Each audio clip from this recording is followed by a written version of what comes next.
All I have to say before getting into this one is Amityville Part 2, here we come. Ooh. I'm Kate, and joining me, like always, is Nat. Hello.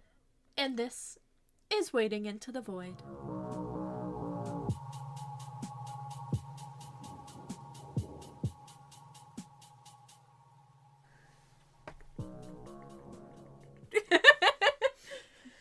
We're still rolling high from our first ghost hunt, and I want nothing more than to keep talking about what we captured and future hopes and dreams for paranormal investigations. Mm-hmm. But we have tarot cards to read and Amityville Horror to discuss. So, what do you say, Nat? Are you ready? Yeah. Are you ready to read those cards and just... I'm ready. I'm ready to read the cards. Dive right into the frickin' mess? Just get into it. Just get into it.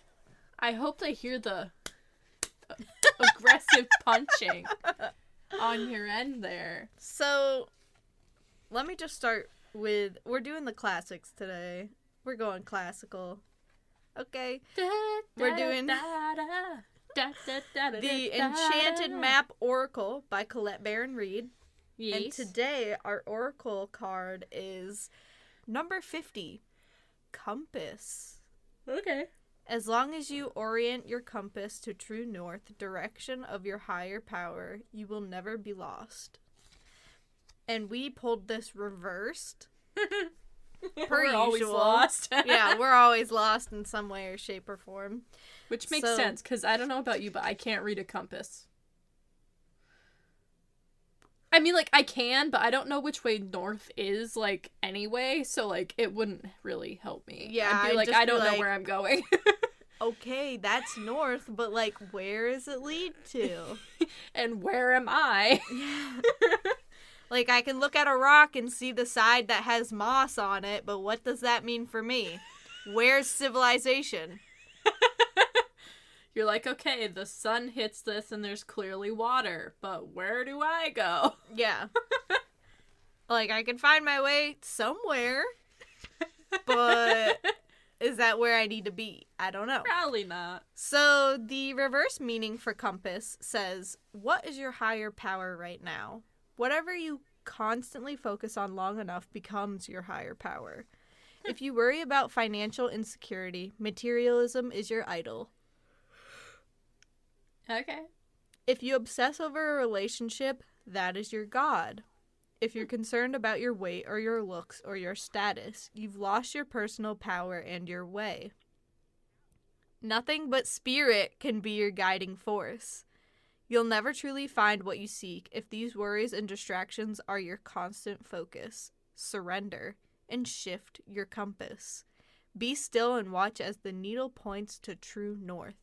Align yourself, and you'll easily find your way back to where you're meant to be. Huh. Interesting. Okay. It really just called us both out. Yeah, it was like, you hate your body? Fuck you. You've lost yourself. I'm like, that's helpful. Find Thank your you. power, basically, is what it's saying. And what's really interesting is that the card we got for our tarot, which our tarot today is the Wild Unknown Tarot by Miss Kim Kranz, per usual. We got the Justice card, which represents decisions and karma, and it's a really interesting card. It's a white cat and a black cat separated by a dagger. I love that. Yeah, it's pretty cool. And did I say that it represents decisions and karma? Yeah. Okay.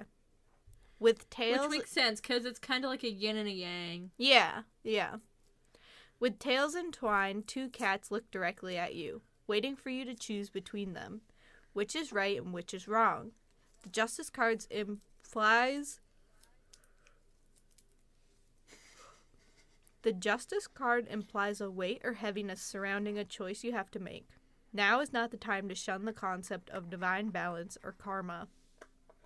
All of your choices affect your life, and sometimes the lives of those around you, both now and in the future. So, these cards kind of relate to each other. One is like, you've lost your higher power. Uh-huh. And you need to find that shit.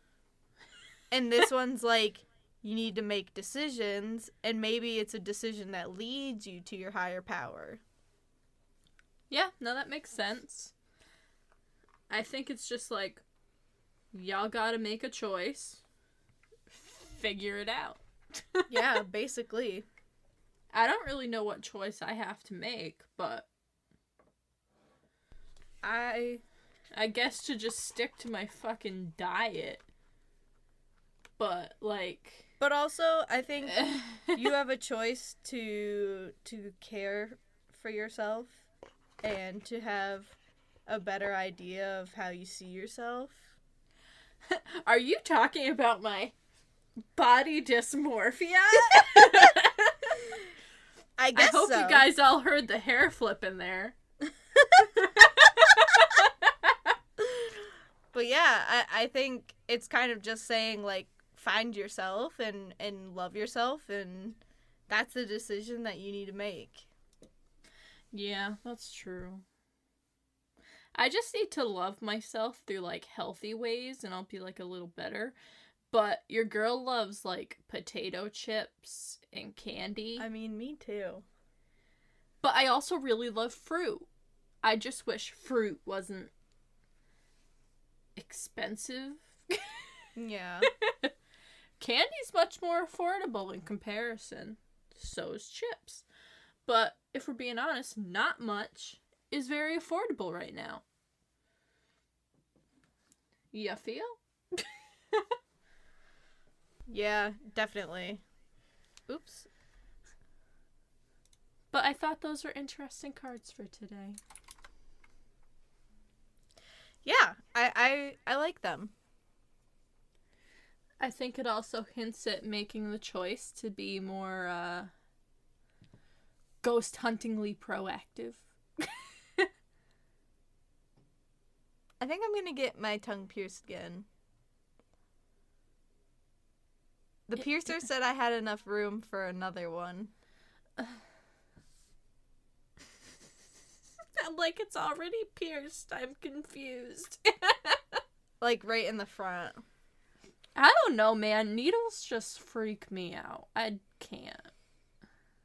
This is why, like, look. Hot topic right here, okay? Don't come for me. Don't come for my mother. We got my ears pierced when I was a baby, okay? Oh. Katie could not consent. But here's the thing. If I had known, I would have consented. Because I don't fucking remember it. And I know I wouldn't do it now. But I want them pierced. So, say what you will. Yeah, and plus the parents have to, like, take care of them, too. It's like... Exactly. They're like, not look, just getting their baby's ears pierced and leaving it to fucking fester. Right? Like, I had my ears pierced numerous times, okay? Like, re-pierced because I have very sensitive pierce holes or whatever. Mm-hmm. I have very sensitive skin. So if it's not 14 karat gold or whatever, or expensive silver, my body rejects it because it knows I'm a bougie bitch. And so, honestly, like, when I was, like, in middle school and those, like silicone, like, spiky balls were really popular. Oh. Right? Ah! I would, like, fuck up my ears because those things would just, like, rot my ears off. So, like, I had to get these bitches re-pierced a lot. And eventually I just started doing it my own damn self because the holes were only half closed, right? So, like, that's fine. And it's myself that's doing it. So I'm like, okay, trust myself, but not other people. # Capricorn energy. So if, like, my parents didn't do it when I was a baby, I would not get it done. Because needles aren't my thing. And you can bet your bottom dollar I'd get it done with, sorry, Nat, a piercing gun. Because I don't want no people near my ears with a needle. I am so sorry to any piercers or, like, tattoo artists that listen to this. Because I can imagine you're having, like, an inner turmoil hearing me say those things. But, like, I cannot. I really can't. It just makes me nervioso. Ya feel? Nat's like physically grimacing. I just can't with the piercing needles. Also, one of my friends was like calling me, so it was just like do-do-do-do-do, in my ears so loud. I had to message them real quick. I'm recording the podcast. Leave me alone for now, please. It was so loud. I was like like locks up.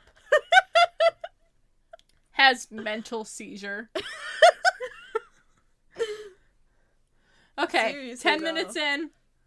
I think that's enough rambling for now. We can do it mid-episode, but like I think we gotta get into it. All right. That means you got a lot of content to go over? Kind of. Some of it I was hoping we could like debate or talk about a little bit, you know? Yeah. Get a little opinion piece in there. Okay. Because who would we be if we didn't? So. Yeah, that's true. We're very opinionated. Love it or leave it. True. When we wrapped up last episode, we discussed the brutal murders of nearly every member of the DeFeo family.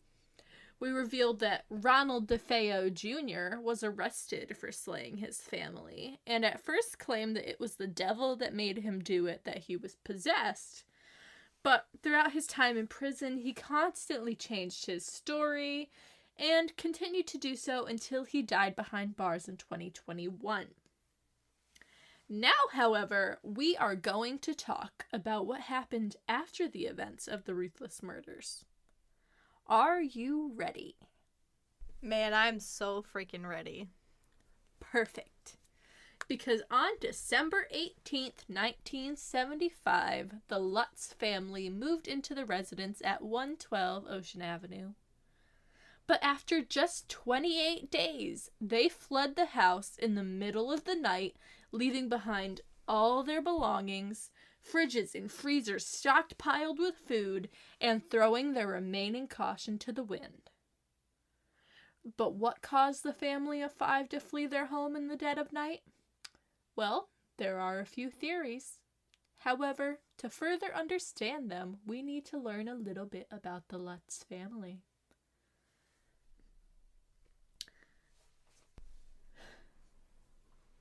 George and Kathy Lutz got married on Independence Day in 1975. Yo! And I'm proud They said, to be America! Where at least I know I'm free. Ting, and I won't forget. That's enough so we don't get copyrighted, right? Yeah. I'll cut it out if I think it's too long. Fun fact, interject here, my cousin is married on Independence Day. Why? Because he thought he wouldn't remember the anniversary date unless it was a national holiday. So he picked Independence Day! Shout out to my sister whose birthday is the 4th of July. Also, Dana's birthday. Shit. Okay. Happy early birthday, Dana.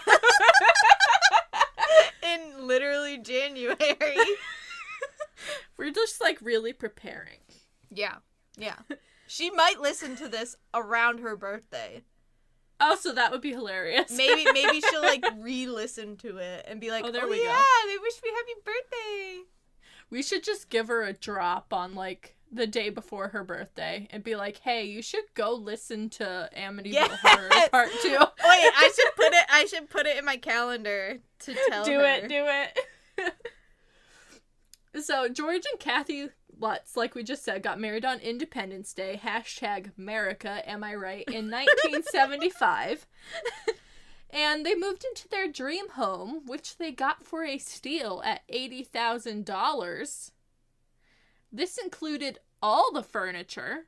What in the world? $80,000. For how big a house? A fucking huge house. With a boat dock, water access, a pool in Long Island, New York. Oh, for $80,000. What? That's like with a half all the a mil. furniture. What? Yeah. With all the furniture. Why? Because literally like 6 months ago, a family of like 7 got fucking brutally murdered. But okay, they so were if like, anyone's looking for a really nice, cheap house, look for one that had murders at it. Which, bad, but capitalism's a bitch, so you gotta capitalize where you can. True. That being said, that included every single ounce of the furniture, including the bloodied mattresses that the poor DeFeo family were murdered on. Oh, well, maybe some baking soda and hire a crew. Thankfully, they opted not to take the mattresses. They did take the bed frames, though. What in the world? So, and all of their furniture. So, What like, the in the dressers, their kitchen table. And they knew? Yeah, they knew. I don't know. Were they just into the idea? Like, what in the world? I don't remember what George did. He might have been in the military at the time. But Kathy was a waitress. And, like, they spent, like, literally their entire life savings to get this house. It was their dream house. So, like, I don't think they really had much option. And the, like, remaining members of, like, the DeFeo family, like, not the immediate family, did not want anything to do with, like, cleaning the house out. So they were like, shit, why not? Katie, let me ask you. If you were offered your dream house for cheap, Because someone was murdered in it? And, like, it had the bloody shit still there, would you take it?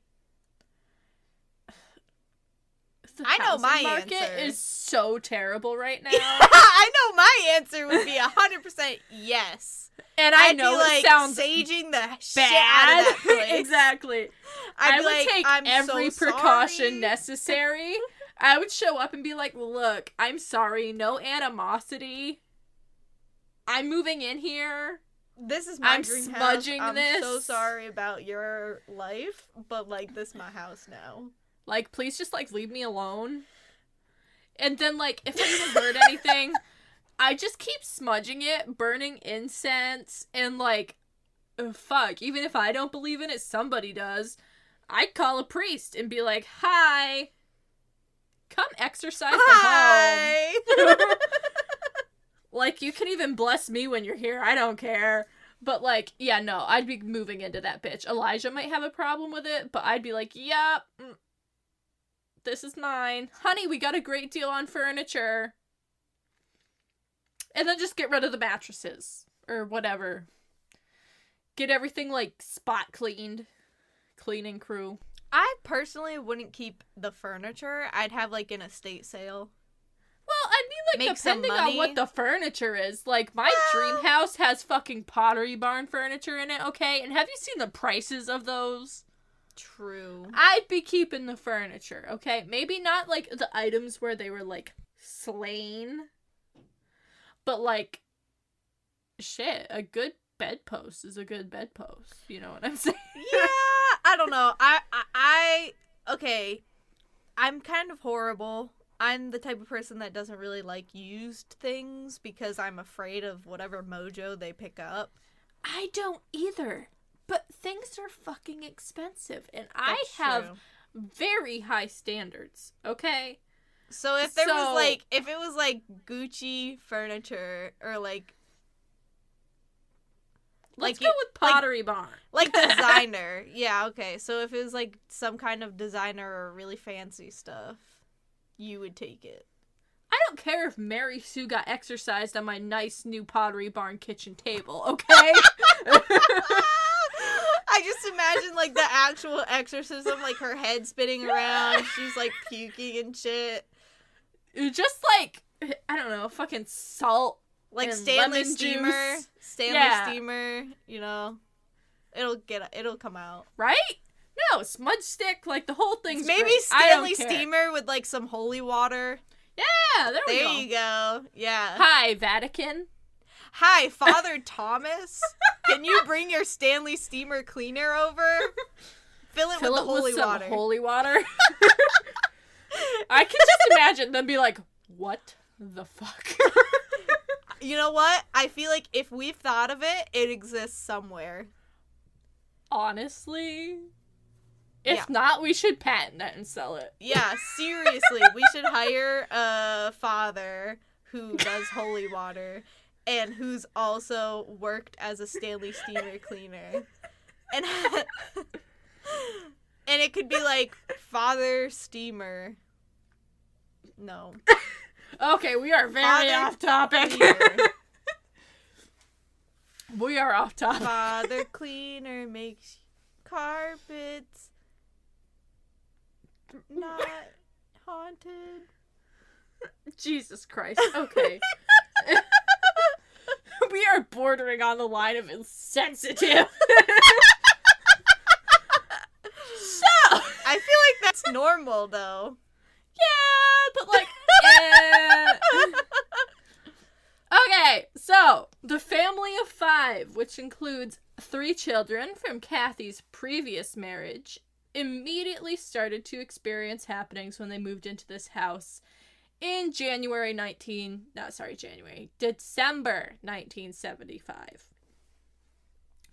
The Lutz family knew about the gruesome past of their new home and opted to have it blessed by a man named Father Pecoraro before moving in. Yes. Pecker what? Pecoraro. Interesting. You see, Father Pecoraro had a great time. Did he use these poor people for financial gain? No, but you're gonna learn what happened to him. Alright. As he moved through the home doing, whatever it is that priests do when they bless things. Maybe sprinkling some holy water on stuff or flinging his cross around, I don't know. He went into the bedroom that first belonged to Mark and John Matthew DeFeo. And he heard a voice tell him to get out. And felt a physical slap to his face despite no one being there with him. Damn. Needless to say, he all but fled the residence. He didn't even finish blessing the whole house. He was like, fuck this shit, I'm out. Peace. However, before he left completely, when he was outside, he did at least take the minute to tell the Lutz family not to, sleep in that bedroom. He did not tell them about getting fucking bitch slapped across the face or hearing get out. He was just like, yeah, don't sleep in there. What? I don't know. What? That's like malpractice. As a priest. I literally wrote, I don't know about you, but if someone heard voices in my house, I'd want to know that shit. Yeah, that's like literal priest malpractice. If you're like, nothing happened, just don't sleep in there. Bye. That'll be $200 to the church. Like, okay. It's like, Satan might be living in your house, but not my circus, not my monkeys. He's like, that is not my job, even though it is. It's not my problem. No, thank you. I am not licensed in exercising or exorcism or whatever they call it in the church. Yeah. Within the first few days, though, every family member was smelling nasty odors. Oh. Hearing strange and unplaceable sounds. Saw the front door slamming and opening in the middle of the night. And taking a page out of my book, they were unable to get warm, constantly in a state of cold, and covered in goosebumps. You know what? Okay, now let me ask a follow-up question. See. So you bought this house. Yeah. Your dream house that had a murder in it. What do you do when this shit starts happening?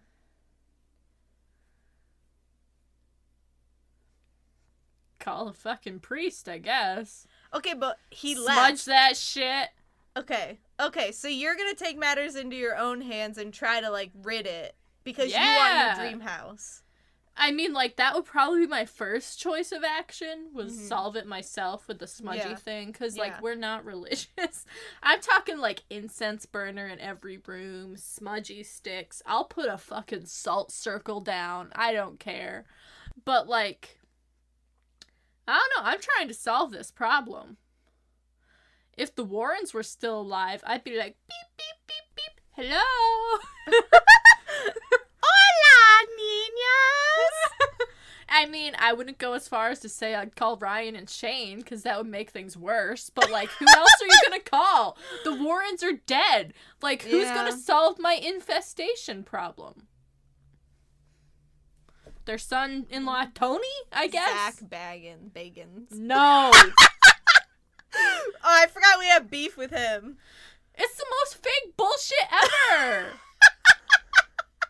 Still want to go to his museum in Vegas, though. Yes! Oh my god.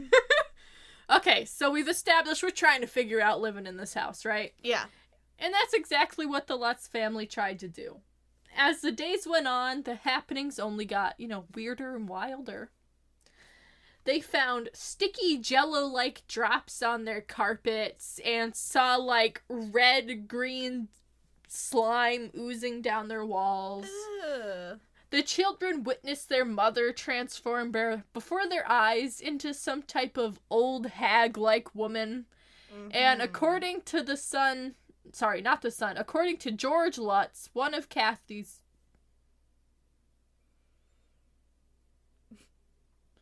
I think my brain just malfunctioned. And according to George Lutz, he saw Kathy levitate on several occasions. She was just like, oh, babe. But more like in like a devilly voice. After hearing these few tidbits, though, I'm sure you're, drawing your own conclusions. Whether you think the family's telling the truth, or their story's a crock of shit made up to garner money and fame. One thing to know is that years later, after officially, moving out and selling the home, the new residents did try to debunk some of the Lutz's stories. And after reading The Amityville Horror, co-written by George and Kathy Lutz and their partner Jay Anson, Father Pecoraro, who came to bless... Yes, they're, like, co-author in the story. Oh, okay. They, like, gave him the info. I was like, homie, like, wrote the story. No. Damn. Can a girl dream? I'm into monogamy. No comment. As we duck our heads and move on. But Father Pecoraro, popped back up on that scene because they included his happening in the book. He said that his part in the famous story was false. And that he did not hear Get Out and he wasn't slapped across the face. Oh, shit. But Father Pecoraro might be a frickin' liar, okay? He was like, look, if the church hears me say these things, I might get ousted. Despite this negative backlash at the hands of Father Pecoraro, George Lutz continued his firm statements that what happened to him and his family did truly happen. On that note, though, let's backtrack a little bit and go over in more detail the hauntings associated with the Amityville Horror. After several times of trying and failing to get in touch with Father Pecoraro, because he refused to answer his phone, he was like, I'm not coming back. Leave me alone. I am not blessing your shit. He's like, hell no, literally. He's like, I'm gonna tell everyone that this is bullshit, but I'm not coming back to your house ever again. This is what I hear. Wah, I'm a little baby. Wah. I don't want to get slapped by the demons again. family, needless to say, gave up on the religious or priest-centric ways of trying to solve their problem after they physically could not get in fucking touch with their priest anymore. And through a local connection at their local news station, they were able to get in contact with some people who were better prepared for solving their problems. Ed and Lorraine Warren. Let's go! Okay. I have an opinion on them. I think you have a different opinion on them. Do you want me to say my opinion first? Yeah. Okay. So, hot take. I think their, like, investigation and, like, paranormal status is, like, hot shit, right? They're good at that. Mm-hmm. But leave out their own personal things, because, like, as regular people, they're a little questionable. I definitely think that they took advantage of a lot of people. Yeah. I'm not saying no. So I have, like, mixed feelings, because at some point I'm like, okay, it's kind of cool. And then sometimes I'm like, well, they kind of took advantage of people who were, like, completely lost and confused and made financial gain from it. Professionally, Ed and Lorraine Warren were great, okay? Yeah. But like I said, leave their personal and moral compasses out of it. Exactly. like if you look at the profession of, like, ghost hunting and, like, paranormal stuff, like, they're successful. They were it. The shiznit. They were like the Vatican of paranormal investigation. But then you, like, look at the people that they actually, like, affected and dealt with, and it's like, wow, okay, these people are just scared and confused, and they just had a whole bunch of shit that they likely made up. Like, a lot of the things from this case, everyone confirms it, right? Yeah. Like, the Lutz family completely agrees with everything that they But said. I think this is, like, a 1 in a million type of case. If we're talking about, like, The Conjuring. Yeah. Yeah, they kind of fucked that family over a little bit. Yeah. I mean, and I guess you could look at it like how... We'll just keep it relevant. The beef with Evan Peters winning his, what was it, Oscar or whatever? For his role in Dahmer. Like... Yeah. I think Evan gave a wonderful performance. Don't get me wrong. Yeah. But... For such a controversial... Yes, I think he did a wonderful job. Piece. I thought the cinematic piece of it all was great. I don't love that they didn't give the victims' families any type of compensation for sharing the stories. I don't necessarily have, like, and this is probably going to sound bad, the biggest beef with them, like, not asking permission, because it's all out in the open and public domain anyway. Yeah. But, so, like, it's a little iffy there. Like, it's really no different than what we're doing here. Yeah, honestly, but, like, an Oscar or a Grammy or whatever type of award that an actor's receiving is based off of their performance, not on the actual, like, topic. Like, you're not getting an award because you played Jeffrey Dahmer. You're getting an award because you played Jeffrey Dahmer Gave a fantastic so well. performance. Yeah. Like, and then people were mad that he didn't, like, give credit to the victims' families. And I'm like, I don't know. I feel like he kept it as, like, impersonable as possible. I feel like that's the proper of action way. There. Right? Yeah, like, it would have been some of the victims' families were very upset that he didn't call attention to, like, the victims' families. And, like, I can understand that, but how do you broach that topic? It's not his job to do that. No. And, the like, people who made the film should have done something, like, at the end of the film or in the beginning of the film, like, you know, calling out the victims and saying, like, this is not to belittle the victims or anything like that. Shine a negative light, you know, yada, yada. Yeah. That's what they should have done. It's not Evan Peters' job as an actor who's working for these people to play a specific role. Yeah. It's not his job. So if people are upset about it, like, okay, I get it, but, like, it's not his job. I mean, like, I get, like, it's not a great situation either way. Yeah. Because, like, as, like, the victims' families, you want some type of recognition. But I don't think in him receiving his award for playing the person who necessarily murdered their child is the right time to do that. Yeah, no, that's just... So... No. No. Yeah. That one might be too hot of a take. I don't know. But... I don't think so. Because... My point there was that, like,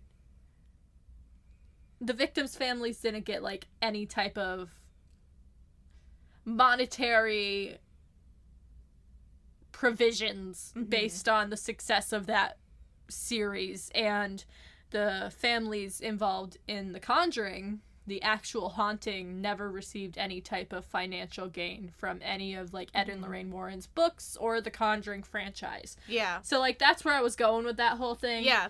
And then we got sidetracked. No, but they're pretty similar, though. The amount of controversy surrounding them is similar. Yes. So, I don't know. Go back and forth. Like, I think professionally, Ed and Lorraine Warren are, like, the shit. I want to go to their demonology museum. Yeah. And, like, all that stuff, you know, right? But, like, I'm very interested. Yeah, I'm very interested in them in general. I'm not, like, a fangirl of them. Like I think, look, they're very interesting. If Ed and Lorraine's Warren, like, their name pops up in a case, I'm gonna be like, oh, shit. Like, this is kind of serious. Like, this is for real. Because, like, Ed and Lorraine Warren investigated it, right?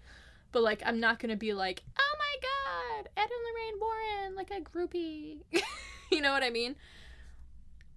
They're a little controversial as people. But if you look back, like, so are all of our grandparents that are, like, the same age. Because it was a very different time. And, like... I think a lot of, like, celebrities like that. Or, like, you know... I mean, like Ed had, like, an underage girlfriend who, like, lived in the house the entire time they were married, and, like, I don't know, that's a little uncomfortable for me. Look that one up yourself. We're not covering that. Okay. Yeah, no. Yeah, we gotta go into this. Upon arriving at the Amityville residence, the Warrens were set to meet with George Lutz, but George refused to ever return to the property, saying that he would get... The closest he would get to that house was 4 blocks away. He was like, no, I'm not going there. Like, you can come get the keys from me. So instead, the Warrens and George met up at a local pizza shop a couple miles away from the house to transfer the keys. And when they were sitting down together and meeting one another for the first time, George refused to even talk about what happened to him and his family. Oh, shit. He just repetitively kept responding with the same thing. You know what happened. Like, Ed would ask him a question and he'd be like, you know what happened at that house. And Ed was like, I'm not clairvoyant. Like, no, I don't. Because, like, Ed was a straight shooter. Like, we just talked about some of that controversy. Like, he's not going to sit there and listen to your bullshit. He's like, I don't know what happened at your house. Yeah. And he was, like, low-key getting, you know, kind of irritated with George because he wouldn't give him anything.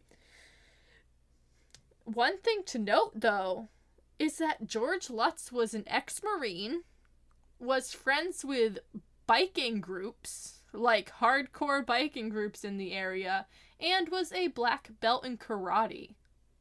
He isn't the type to run away from something he can't see unless he perceives it as an actual threat. Yeah. So, like I said, Ed voiced that he was annoyed with George because, like, he wouldn't give him anything. But he also acknowledged that George must have been so scared that he physically could not speak on the matter. Knowing what they know about, like, his career path, his friends, and, like, his hobbies and things like that. And after going into the house for themselves, the Warrens began to understand where George Lutz's hesitation was coming from. Ed and Lorraine claimed that the house immediately smelt like death upon entering. Ed, who wasn't any type of skeptic or sensitive in any way, could feel like a draw to the basement of the home, which he says he usually investigates first because that's where everything starts. It's the foundation, it's dark. Demons and like devilish things don't like to see the light of day. They like to go where it's deep, dark, and dangerous. And after exploring the basement, for mere moments, he was overtaken by a heavy force just weighing him down and setting him on edge. Upon returning upstairs, he found that Lorraine experienced a similar feeling on the second floor landing. Lorraine was a medium and could channel spirits when in like a daze-like state. She kind of had to like get into it, you know? Mm-hmm.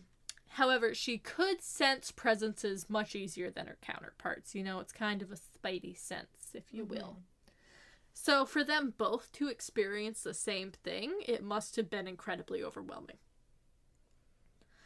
Ed claimed that after demanding the entity leave the home or reveal themselves, the reaction was immediate. Like, so fast he had never experienced anything this fast before. He felt like he was under a waterfall with the amount of pressure being forced on him, on his shoulders and his head. Wow. He said he didn't even feel that much pressure, even when they were investigating some of their other famous cases, like Annabelle. Oh. In his entire career, he said that this was the most force he's ever felt from, like, any type of presence, was the Amityville house. He felt thousands of electric shocks covering his body and was overcome with a warm, suffocating sensation over his face. Kind of like they were trying to smother him. At this exact moment, Lorraine was witnessing the lined-up bodies of the DeFeo family prior to being removed from the home. So, like, with her psychic abilities and her clairvoyance, she was seeing this, like, all laid out in front of her. At this exact same time. She didn't even know that Ed had gone downstairs to the basement. She was being physically drawn, like, upstairs, so she was immediately heading that direction and didn't know that Ed had left her. And after reaching the top of the second floor landing, Lorraine entered the sewing room and turned to the cameraman accompanying her, because they kind of went in as like a little group for the first round anyway, just to have like the witness and everything there. And she told him that this was as close to hell as she ever hopes to get. Like, she was already like that gave me goosebumps. Her psychic senses were twitting out at this point. And that was the same room that Father Pecoraro heard the voice telling him to get out and him being slapped.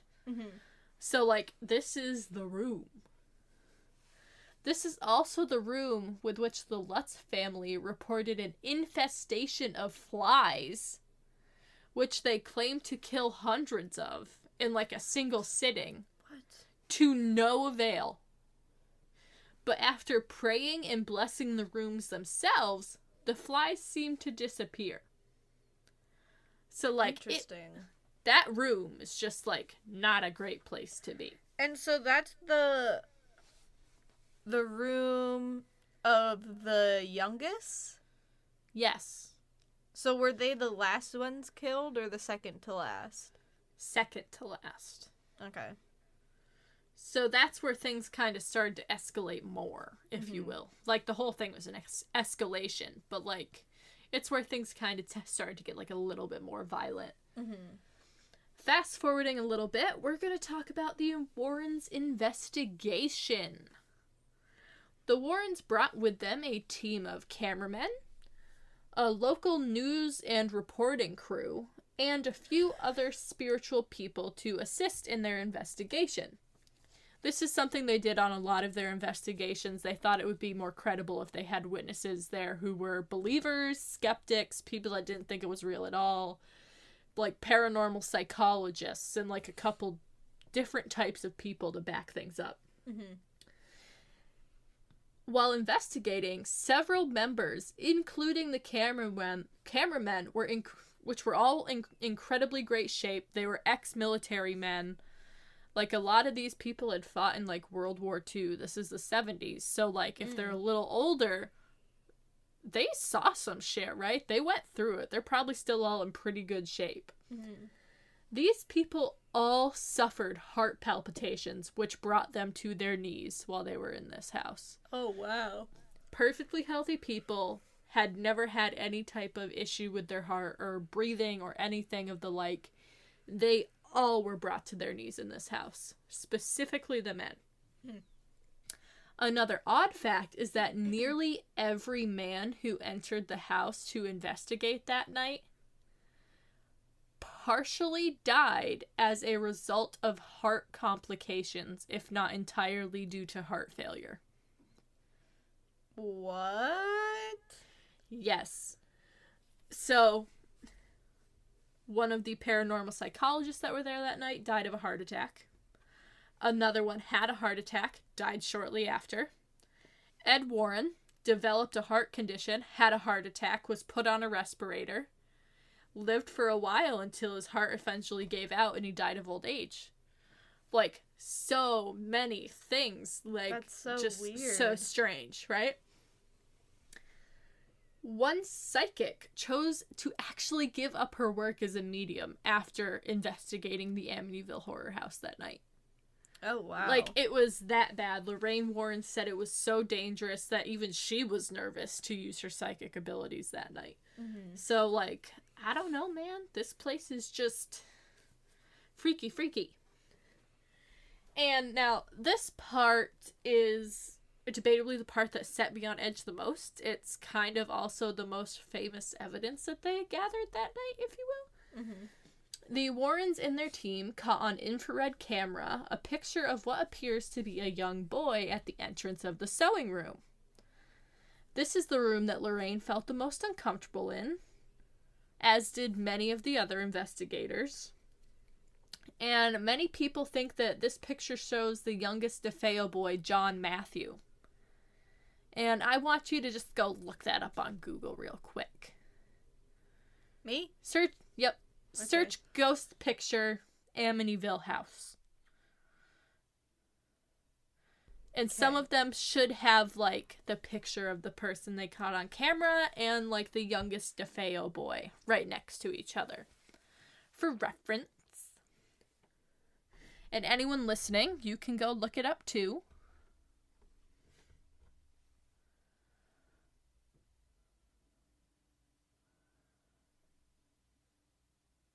And once you see it, Nat, I want you to just tell me your immediate feelings that you get when you look at that picture. Ugh. I don't like it. It puts you on edge? Is that a real picture of John DeFeo? It looks like CGI. That is the painted portrait that they have at their house. Okay. Yes. Okay, I was like, what the fuck? Yeah, that's really weird. Do you think it's him? It looks like a real person. It doesn't really look like him. This was in the 70s. So, like, Photoshop's not a thing. Yeah, and that picture was well out before Photoshop. Like, it honestly looks like my dad when he was a kid. Which is a little odd, but okay. I don't know. We need to say it now. There were no children in the house or anywhere near the house when they were investigating that night, obviously. Yeah. Ed Warren says that this is actually an evil spirit that presents itself as a young boy in effort to gain the trust of those that come into the house. Now, as someone that does have some type of spiritual sensitivity, I want to throw my 2 cents into the mix. Mm-hmm. I've never been to the Amityville house, nor have I ever encountered a malevolent spirit of any kind. Mm-hmm. I've been fortunate enough, to only cross paths with kinder, or let's say neutral spirits. I have felt on edge before, and I've had the hair on the back of my neck stand up because I've been uncomfortable. But I've never in my life experience the sensation I do when I look at this picture. Mm-hmm. I don't know why, like if it's my mind playing tricks on me, but even before I knew Ed's claims, this picture has just made me feel nauseous. Hmm. Like, I get this, like, strange pressure on my chest, and I just feel, like, increasingly on edge, and the more I look at it, like, it gives me the skeevies. I don't know how else to say it. I think I've become more brave recently. Because when I look at this picture, I don't feel scared at all. And also, when we did our ghost hunt, I wasn't scared at all. And, like, I've been making myself play, like, really scary games. Uh-huh. And maybe that's why, like, I've trained myself to just not be scared anymore. And that's how I am. Yeah. Like, with anything horror, I am completely desensitized at this point. Yeah. But this is, like, a primal instinct that comes to my body. Like, I literally cannot control it. I don't know. It's like I sense danger with this picture. Mm-hmm. Like, it's to the point where when I was doing my research for this episode, I was watching videos, like interviews from the Warrens and things, and they would have this picture up on the screen for long periods of time. Mm-hmm. And it was to the point where I had to physically turn away. Like, I could not look at it anymore. Yeah, the glowing eyes are kind of creepy. Like, I don't know, maybe I'm a sensitive bitch when it comes to this picture. But, like, it just does not sit right with me. Like, I don't know what it is about it. It just makes me so uncomfortable in a way I've never felt uncomfortable in my life. Mm-hmm. Like, I don't know what it is. So, I would say I personally agree with Ed on that. Like... Especially knowing what else I know about the investigation now. Do you want to talk about that a little bit more, or are you ready to keep rolling with this? I'm ready to keep going. I just messaged Dylan to go look at the picture. See what he has to say? Yeah. And we want to know what you have to say, so we're going to make a comment on this episode, and we want you to drop your thoughts when you go look at it. Mm-hmm. Ed and Lorraine both confirmed that the Lutz's behavior added up completely with the victims of other hauntings that they'd investigated. So that's The Conjuring. That's the victims of Annabelle. The people that they dealt with in those types of hauntings. Like, their instincts and just immediate reactions lined up completely. They said they didn't think they were bullshitting. Like a lot of people were speculating that they were. George and Kathy also took voice stress tests and polygraph tests, which they both passed with ease. Now, I don't want to put a ton of faith into these tests, knowing what I do about, like, true crime-related incidents where they're concerned, but them passing these tests combined with the proof gathered by the Warrens and other investigators is enough to convince me that they're telling the truth, at least to an extent. Mm-hmm. Like, some of it could be fabricated, like... Yeah. I can totally believe, like, the haunting factor of it all and, like, the very strange things, but, like, the slime oozing from the walls, I'm like, Yeah, that, I'm like, I don't know.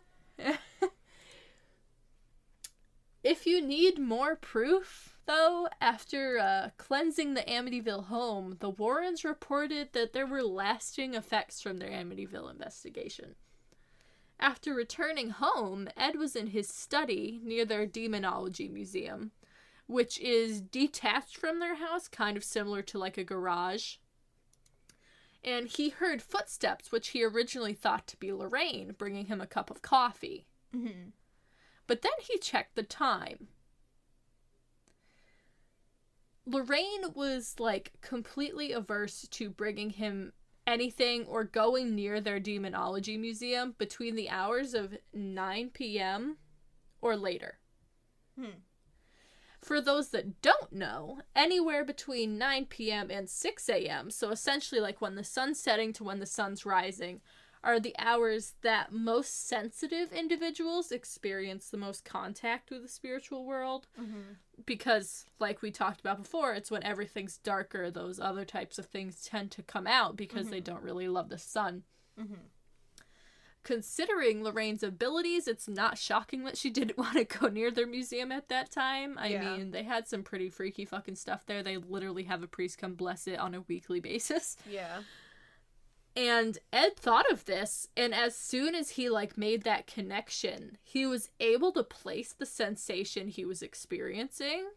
It was, kind of rerouting that diversion that energy and entity was bringing. He began to smell that same foul odor he encountered at the Amityville house. And felt that waterfall pressure on his shoulder and head that I mentioned before. And Ed says he knows this entity is evil and that it followed him from Amityville after their cleansing because demons typically have a foul or sulfur smelling odor associated with themselves. This smell was so specific that it threw Ed back into some head state that he had at Amityville, similar to a PTSD attack. So it's like he was literally back there in that moment. And Ed actually said, you guys might think we don't get scared of these types of things. And he was like, you're wrong. He's like, I was terrified when that happened. He's like, I got out my cross, I started praying, and the thing kind of backed off. But then Ed started to move, and this thing just followed him, around the room. So he, broke out his trusty little vial of holy water that he must have kept in his pocket or something. And, started flicking it in, the direction of the thing until, every corner of the room was covered, essentially, and then the thing kind of went away. Both of them, Ed and Lorraine, stated before their deaths that if anyone who ever doubted the truth of the Amityville Horror went into the house the night they investigated, they would no longer be skeptic. That it would have proven right then and there that demons and evil and spirits of any type of sort exist. And that there'd be no question. None at all anymore. George and Kathy Lutz also maintained that their story was true until both of their premature deaths in the 80s. Their children, Missy, Daniel, and Christopher, all still claim that the events happened. So, these children were young, okay? I believe they were... The youngest was, 9?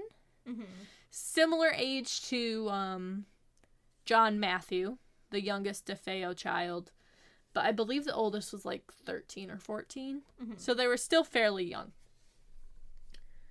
Daniel, which I believe is the eldest child, or the middle child, I'm not sure, appeared in a 2013 documentary and was very adamant that the hauntings happened. He claims that the Amityville house ruined his life, and he still has nightmares about it to this day. Oh, shit. So, the boys both experienced, their beds levitating and smacking off of the ceiling. Oh. So, I don't know how much of that I believe, but, Ed and Lorraine Warren said this was an infestation. This is the worst house they've ever been in. So, who knows? Maybe. I haven't ever experienced my bed smacking off my ceiling, but I don't think I've ever been possessed. So, their daughter, Missy, typically tries to stay out of the media where the hauntings are concerned, but does have a story of her own that's supported by Ed and Lorraine Warren and the rest of her family. While living in the house, Missy had an imaginary friend. But not the usual imaginary friend most kids have. Or even a spiritual imaginary friend where you're talking to your dead grandmother or the old man that lived in the house.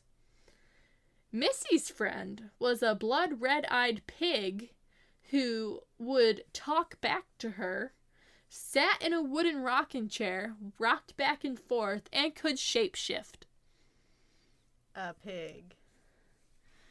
Yeah. What the fuck?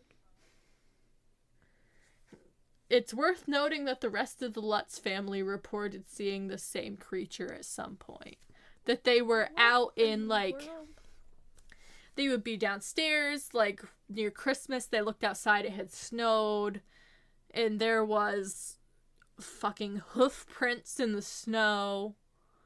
Like, they didn't have a goat or nothing, so, like, what else could it be? What the fuck? Essentially, Ed and Lorraine Warren believed that this was this type of demon that was infesting this home. The pig demons. The pig Yeah, rocking chair demons. Could shapeshift. I don't know. That's crazy. And it adds up with Ed's statement about him thinking that boy is an entity, an evil entity that presents itself in the shape and form of a boy to try and gain the trust of those that enter the house. Maybe that's what happened with Missy. Maybe he first came through as a regular little boy, like Pinocchio, and then he turned into a pig. I don't know. But I don't know. That's kind of funny to me. A pig in a rocking chair. with blood red eyes. It's so random. I don't question anything at this point. I mean, if you saw a pig, sure. You'd be like, Mom, Dad, the squonk's here. So, like, don't you tell me that you wouldn't talk to a pig that sat in a rocking chair. No, I'd be like thinking about Animal Farm, like Napoleon and Snowball. You can stop. That book was so fucked up. Maybe she just read some George Orwell. She was like 9. We're fucking 9-year-olds reading George Orwell.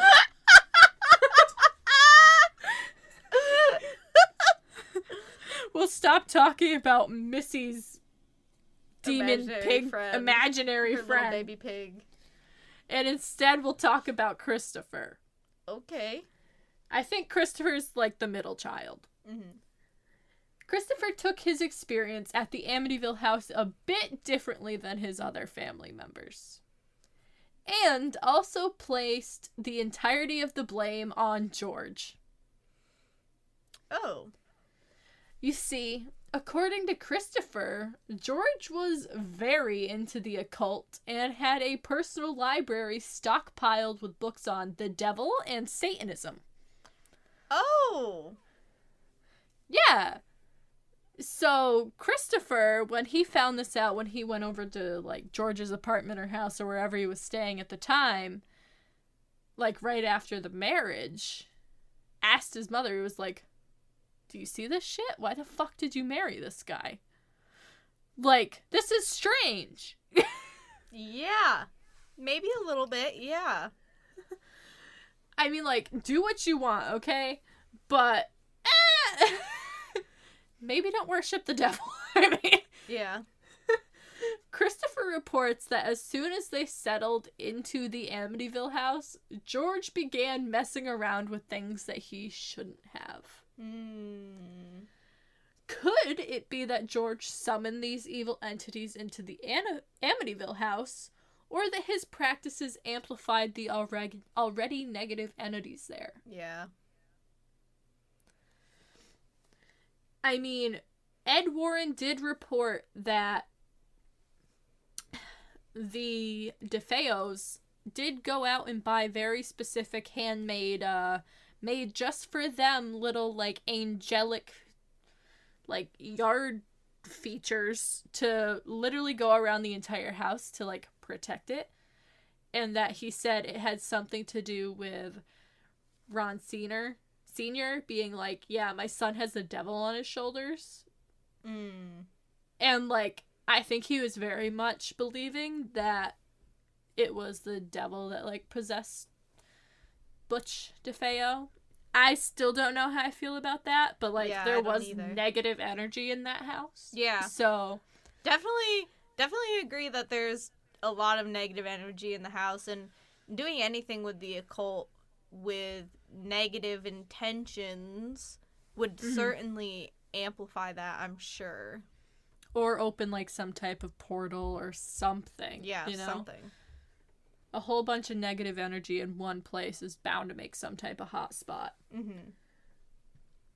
It is worth noting, though, that Ed Warren, after the events that took place at the Amityville house, and after they cleansed it and everything that they did during their investigation, he stated, because he kept in touch with George and Kathy Lutz, that George wore a cross around his neck every day after that, attended church every week, and prayed each and every day until he died.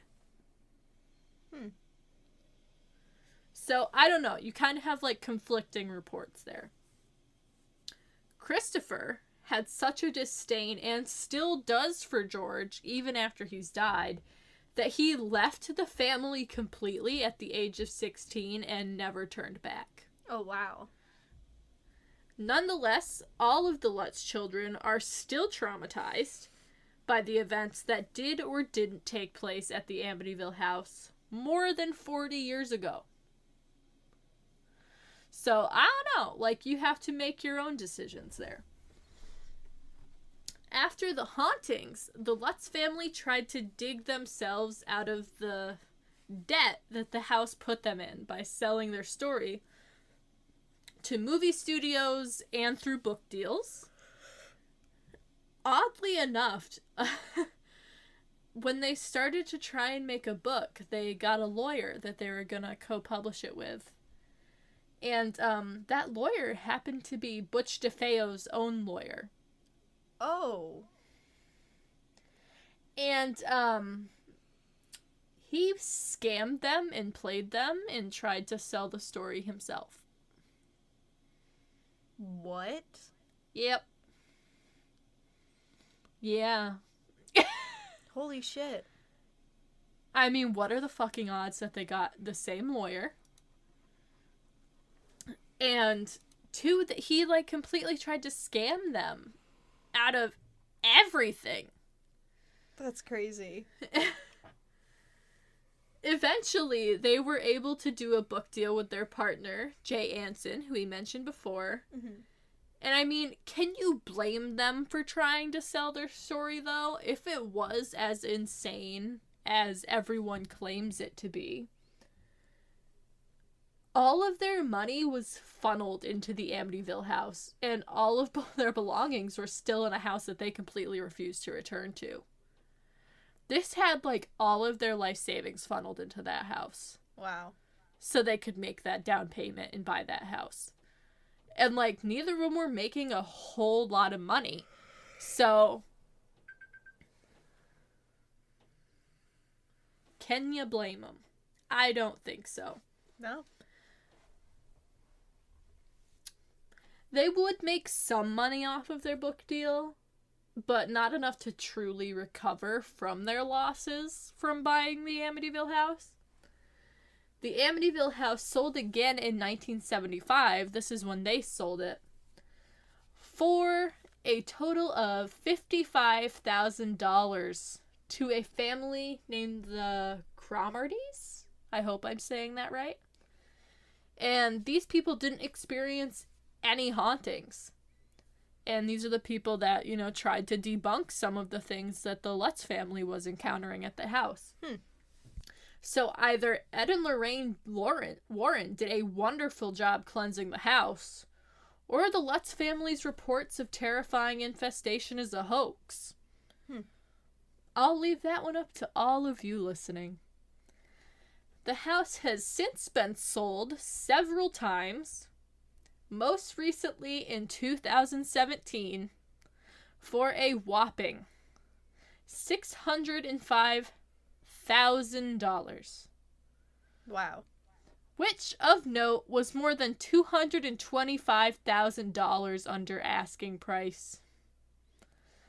They were asking $850,000 for the property.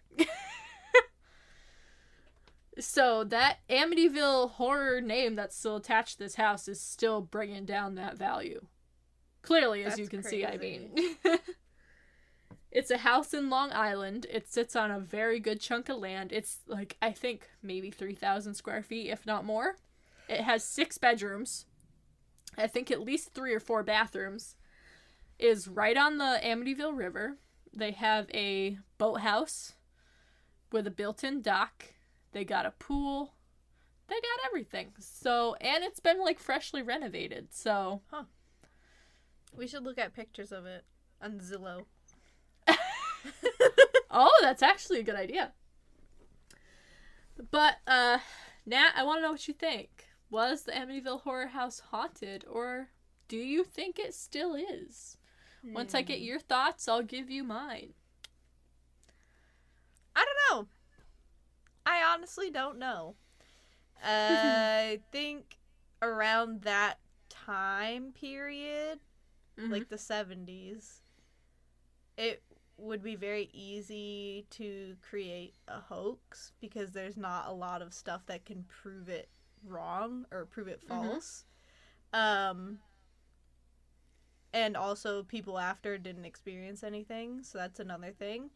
But knowing what happened there and the true horror of the actual crimes that were committed, it definitely probably had some type of negative energy to the place for sure. So it really could be either or. It could be maybe it was haunted and they really like gussied up the story to try to get some money from it, but they couldn't. Or I don't know. Maybe it was true. Fuck. Maybe it was as haunted as they claim it was. Yeah, exactly. Like, I don't know. I think it probably was haunted in some capacity. Yeah. Do I think it was like some insane infestation? I don't know. I can't say. I wasn't there. Yeah. I just have these multiple conflicting reports of what I've seen and dug up, and I hope you think I did okay with what I dug up, considering there were so many different stories. Yeah. Do I think it's haunted now? No. But with its history, do I think it could easily become haunted again if the right circumstances took place? Yeah, probably. Like, apparently, according to Ed Warren, there was also, like, a Native American, Indigenous American type of, like, I don't even know, like, burial ground? Not burial ground, but, some type of memorial site or gathering site on that land as well. So, who knows? Like, apparently they used them for sacrifices, he said. I don't know how much I believe about that, but... Yeah, I don't know about that one. I mean, but we are so all in the northeastern part of the United States, and there were quite a few tribes up here, especially in the New York area, so you never really know. Yeah. But... I don't know. I think it's a loaded bag. I kind of want to know what you guys think. And I think it was haunted. It's not anymore. And I think that's kind of what Nat's getting at, too. Like, maybe. Definitely not now. So who knows? But let's work on wrapping this one up. Yeah, I mean, we're at an hour and, like, 14 minutes. That's the longest we've done in a hot minute here. As always, thank you so much for listening. However, if our podcast makes you want even more content, you can find just that on our social media channels. We are on Instagram, TikTok, and Facebook at Waiting Into the Void. But we also have a website and some pretty freaking cool merch, which you can find at waitingintothevoid.com. Now, Nat. If they're looking to contribute to furthering this podcast, do you want to let them know just how they can do that? Of course. Of course. We are on Patreon. You can search us up in the address bar, Waiting Into the Void. We have a couple patrons right now. Thank you so, so much for your support and your continued support. We appreciate and love you. And yes, thank you. If you really don't expect much back from us besides glorious content, continued content, you can donate to us on Anchor via Anchor directly or Spotify. The link to Anchor donations is on our Spotify and on Anchor. $1 goes a long way, friends. A long way. It really does. Because that shows us how much you support us. And it really, really does mean a lot. So if you want to make me cry, send us $1. It makes my heart happy. Me too. I feel like I'm like crying right now, and I'm not. I don't. My allergies have been getting to me like all day. So I promise the snifflings from that, not me actually crying on the pod right now. But with that being said, it's officially time. We're going to completely wrap this one up. Until we cover our next case, haunting or God knows what else, don't keep books on Satan on your shelves. Or do if you're into that kind of thing. I know I am. Oh. I mean, I don't care. I don't care just as long as you, like, don't summon him near me. So, like, do your thing. Yeah. Look into Ed and Lorraine Warren's paranormal investigative career, but stay away from their personal lives. It's debatably much more scary. And do everything in your power not to provoke malicious spirits. It never ends well. Mm-hmm. Oh, and one more thing. Don't bug the people living at the Amityville Horror House. Yeah. They're just trying to live their lives. Seriously. They even changed the address. Really? Really. Wow. Yeah, I just won't leave drop them what the alone. new one is. I know what the new one is, but I'm not going to drop it here. Yeah, no, for sure. Bye, everyone. Bye.